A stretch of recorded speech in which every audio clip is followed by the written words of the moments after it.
First, a Fox News alert. You are looking at video of the dignified transfer of U.S. Army Sergeant Benjamin Pennington that happened just moments ago at Dover Air Force Base. Vice President JD Vance attended that dignified transfer.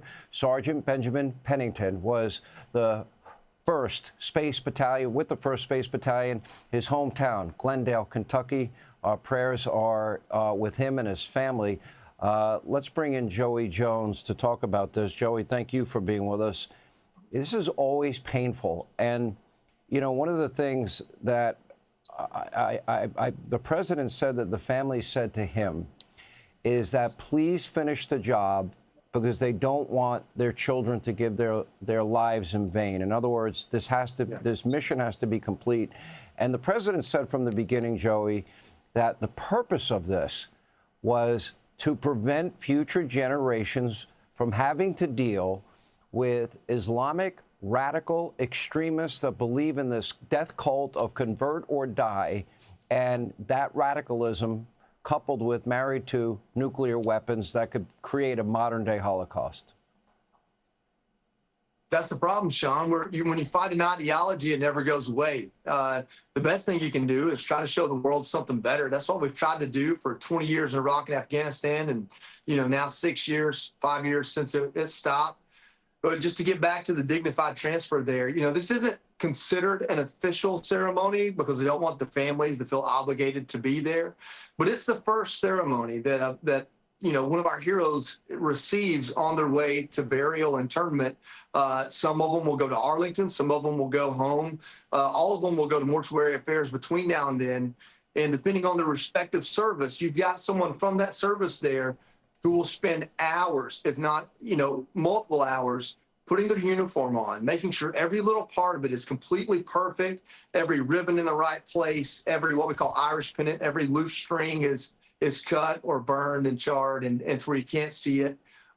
Really, there was a lot made about if the president's there, if the president isn't there. We've made a big deal about Biden checking his watch, and then in return, there was criticism of President Trump wearing a hat. At the end of the day, what matters is that those service members that fight alongside these individuals are the ones that put their bodies together, put them in a container, eventually put their uniform on them, put them in a casket, and have them there for their families and loved ones and colleagues, their brothers and sisters, to say bye to them.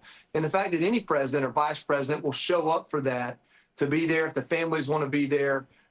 This country, if nothing else, we honor those heroes that give their lives to us. And as long as we do that, we're on the right side of things. We should never lose sight of that. It's easy to bicker and argue, and I've been a part of it. I didn't like Biden checking his watch. I understand someone else didn't like Trump wearing a hat. But at the end of the day, we show up for those that give their lives for us, and those that are still over there are going to fight just as hard, if not twice as hard, because this has happened. Joey, I wrote a book in 2004, Deliver Us from Evil. And in that book, I went through the last century. And that's Mao in China, Stalin in Russia, Hitler in Germany, fascism in Italy, Tojo, Japan, Pol Pot, the killing fields. When you add it up, it's estimated well over 100 million souls were slaughtered and murdered.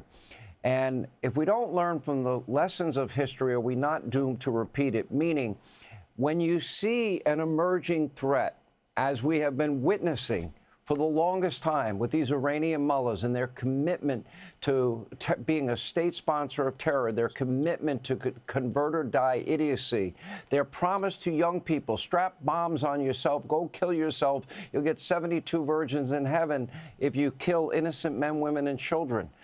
And, of course, obviously funding what happened on October the 7th and their troops preparing Hamas for that endeavor. And at some point, do we have to say it's either going to be now or the price down the road is going to be so exponentially higher that it is not a risk any nation can take?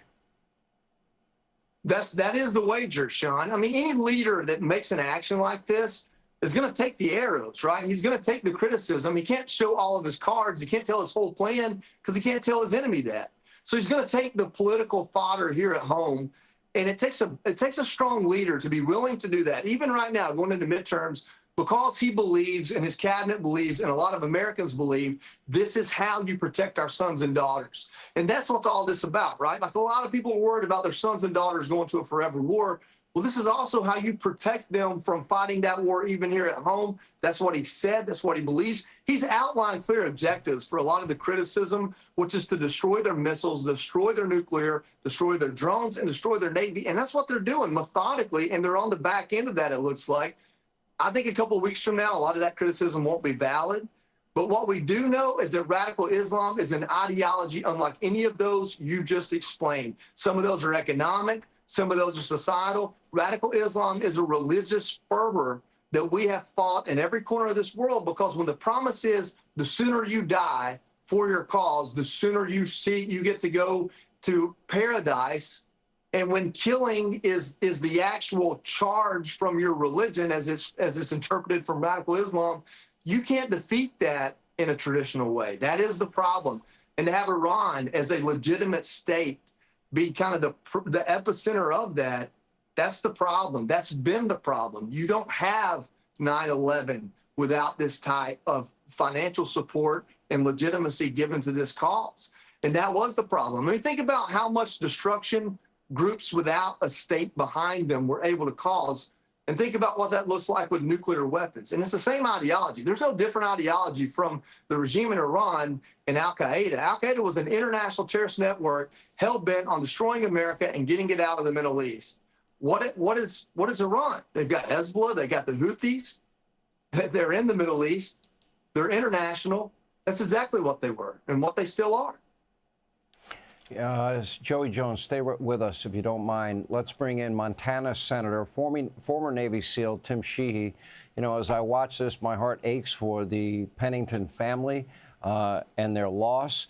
You know, when a country foments terror, kills Americans over the decades, chants death to Israel, death to America over and over again, they're offered all the civilian use in terms of nuclear material, low-grade nuclear material, for free in perpetuity. And they insisted it's their right to build out nuclear weapons with their radical ideology and being the #1 state sponsor of terror. I wish I saw a way out other than putting a risk on future generations that could potentially, and this is not overstating, this is not hyperbole, this is real. A nuclear event in our lifetime, which would be a nuclear holocaust with the death of God knows how many. Your thoughts? John, you said it right earlier. 3 generations of Americans have been battling this evil out of Iran. This regime has been the single largest source of death and terror upon American citizens worldwide, and of course, many other innocents all over the world. And unfortunately, Sergeant Pennington is the latest casualty in this long war. I've personally been part of these dignified transfers for members of my community, and it's a sacred event. It's a sacred ceremony, as you can see. But President Trump has decided we are not going to pass this problem on to a 4th generation of Americans. We are not going to kick the can yet again while the problem only gets worse and send this problem to another generation of young Americans. And this price, especially for the Pennington family and many others, is so high, couldn't be higher. But this is the time to finally solve this problem, Sean. This is the time to put an end to this murderous regime whose foreign policy is death to America. And not only is it their policy, that has been their actions for 47 years. And unfortunately, as we see today, that continues to be their actions. But President Trump and this administration is going to put a stop to this once and for all. Senator, I know it is always a challenge for any commander-in-chief to send our national treasure, our brave men and women, into harm's way. But are we obligated to learn the lessons of history? And if you see a real, clear, present danger emerging, to cut your losses, in a sense, and prevent this from becoming an even bigger threat? The best time to plant a tree is 20 years ago. The next best time is today. And the reality is we have to plant the tree of liberty here. We have to finally put this terrible, evil threat back in its box. And the only way to do that is through what we're doing right now, Sean. But let's not forget, for 47 years, we have pursued every single possible path to bridge the gap between the free world of liberty and this evil, murderous regime in Iran. We've tried sanctions. We've tried negotiations.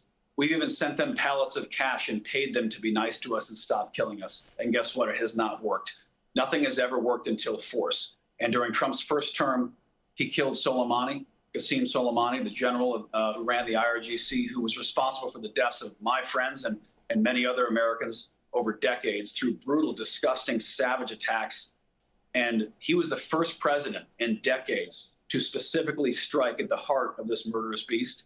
And that sent a strong message. That put them back on their heels for years. And unfortunately, we welcomed in another regime of murderous activity through, frankly, sending them money, through giving them billions of dollars in revenues that they would never have otherwise realized. And weakness does not beget compliance. We had to stand strong in the face of this regime. President Trump's once again drawing a red line. They've crossed it again and again and again. You heard from Steve Witkoff. We've heard from Secretary Rubio, Secretary Hegseth, and the president himself, that they have been given every single chance to come to the table and be a part of constructive discussions, and they've chosen instead to murder innocent people again and again.